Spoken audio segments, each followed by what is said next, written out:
همیشه موردین حسنов رو در حالت ناگوار میگذاشت، ولی استقلالی ها بله دسته ها رو خوب میدونند و خوب مبارزه میبرند، اما این ضربه که در خاطرها نمیدونم 10 سال ها باقی خواهند بود از جانب محض بازیگری جوانی ما اسلام زویروف صورت گرفت. دقیقه 83 باید توجه میکنیم اسلام زویروف چگونه این توپ رو به ثمر میرسوند. با اصول جست و قیچی هم نیست، این یک اصولی که کریستیانو رونالدو خیلی گل زده بود ما در یاد داریم. دیگر فوتبال بازای نامی مسی هم شاید در تجربهش دارد چنین گل، ولی این گل دیدنی بود و یک باعث کیفیت بلند.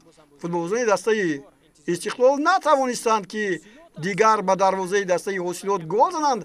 در مقابل استقلال یک امتیاز به دست آوردن برای فوتبال بازی دسته حاصلات راه‌های پیروزی‌های آینده رو روشن خواهد کرد و فکر می‌کنم که این دسته خوب بازی می‌کند.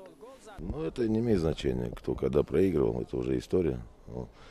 То, что такие моменты забивать надо, столько не забить, это вроде мастерство есть. Ну, а так, я скажу, так игра ничейная была. То, что некоторые игроки, видимо, подумали, что они в футбол умеют играть, я сомневаюсь. امروز فکر میکنم بازی خیلی خوب و سریعی بود. ما هم به هر حال میتونستیم حتی این بازی رو هم ببریم و شما دیدید خیلی مومنت داشتیم و ما استقلال رو آنالیز کرده بودیم.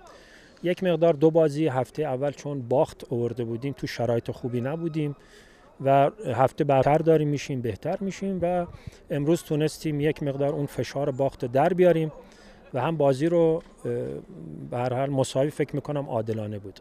خب ببینید فوتبال بالا پایین زیاد داره و خیلی تیم‌ها هستن شروع فصل خوب شروع میکنن، در ادامه مهمه و خوب بودن یک بحث، خوب ماندن یه بحث دیگه است. ما خوب میشیم و خوب میمانیم انشالله و من امیدوارم به این بچه‌ها، چون خودم با اینا کار میکنم و میدونم یک مقدار هفته اول دوم واقعیتش به خیلی گپای من گوش نکردن، ولیکن خیلی نرمال بود.